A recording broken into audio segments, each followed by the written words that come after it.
Kylian Mbappé n'est pas sur la liste de Didier Deschamps pour la deuxième fois d'affilée, les amis. Et donc oui, le capitaine des Bleus de la France ne participera pas au prochain rassemblement de l'équipe de France pour les matchs de Ligue des Nations face à l'Israël le 14 novembre et en Italie le 17.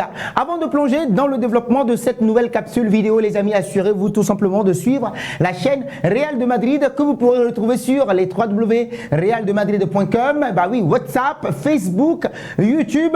Je le rappelle encore une fois, nous avons les www.realdemadrid.com pour vous. Vous y trouverez la splendeur du Real Madrid rassemblée dans un seul espace. Ne ratez absolument rien de l'actualité du jour, de l'agenda avec les dernières nouvelles sur les événements les plus importants de la Casablanca, des images marquantes. Oui, les amis, la vie de nos spécialistes et des madridistas que vous êtes, ainsi que des rapports et des vidéos en exclusivité. Nous avons des lives de matchs que nous faisons également. De plus, nous ajoutons une touche d'humour de temps en temps. N'oubliez surtout pas de vous abonner et d'activer la cloche de notification pour ne rien rater. En tout cas, restez informés de nos prochaines actualités sportives.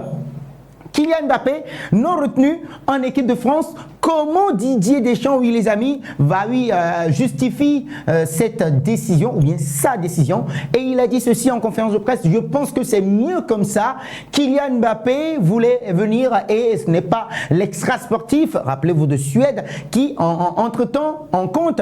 C'est un choix ponctuel pour ce rassemblement, estime Didier Deschamps. Mais ce qui nous intéresse, les amis, le plus, c'est cette sanction qui se profile à l'horizon pour Kylian Mbappé. Alors, on sait tous que la sanction ultime va tomber si ça continue ainsi. En grande difficulté avec le Real Madrid, Kylian Mbappé s'expose de plus en plus, en tout cas plus que jamais, à une douloureuse décision de la part de Don Carlo Ancelotti qui pourrait être tenté quand même de le mettre sur le banc des remplaçants dans les semaines à venir. On en a parlé sur les www.realdemadrid.com. Il est très critiqué par la presse espagnole. Après le Classico perdu contre le FC Barcelone il y a de cela 10 jours, Kylian Mbappé avait une belle occasion de se rattraper à l'occasion de la réception de l'AC Milan au Santiago Bernabéu en Ligue des Champions. 4e journée saison régulière, de nouveau aligné dans l'axe aux côtés de Vinicius Junior et l'international français qui a encore une nouvelle fois livré une prestation assez décevante.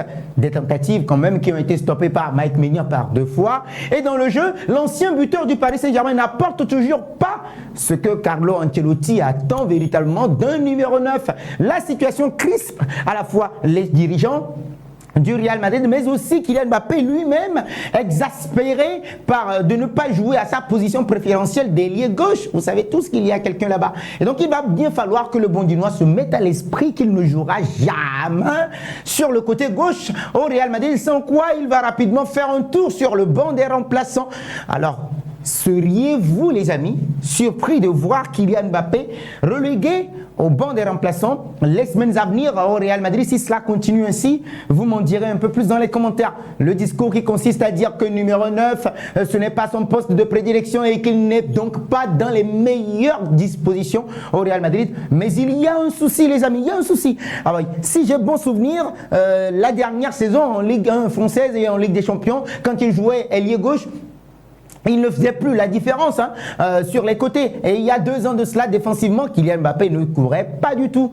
Alors, à un moment donné, il ne peut plus jouer à gauche car il ne fait plus de différence sur ce côté. Il ne défend pas Kylian Mbappé. Alors, numéro 9, ce n'est pas son poste. Bientôt, son meilleur poste, oui les amis, au Real Madrid, ça va être aux côtés de Don Carlo Ancelotti si la situation perdure. La question est maintenant de savoir si Carlo Ancelotti, jusqu'ici, va continuer comme ça ou bien va sanctionner Kylian Mbappé et passera à l'action dans les prochaines heures en faisant du champion du monde 2018 un véritable remplaçant. La question se pose. Alors nous continuons notre périple et parler toujours de cette équipe du Real Madrid.